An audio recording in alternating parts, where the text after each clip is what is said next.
தீர்த்த கொடை எடுத்து, முளைப்பாரி எடுத்து, சிலை எடுத்து வச்சு கும்பாபிஷேகம் வந்தாச்சு. காலையில 4:30 மணிக்கு விநாயகர் கோயில்ல கும்பாபிஷேகம். அதுக்கு 3 மணிக்கு எந்திரிச்சு ரெடியாகி நாங்க விவின்னு, ஹஸ்பண்ட் எல்லாருமே கிளம்பிட்டோம்.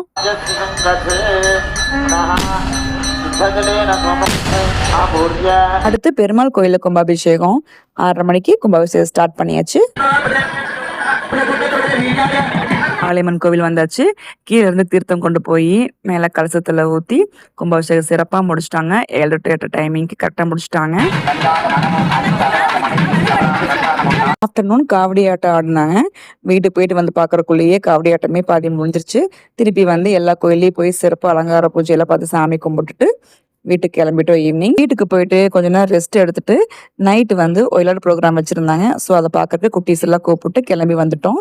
வந்து ப்ரோக்ராம் பார்த்துட்டு சாப்பிட்டு கிளம்பியாச்சு. 2 வருஷமாக வெயிட் பண்ண கும்பாபிஷேகம் திருப்தியாக சிறப்பாக முடிஞ்சது.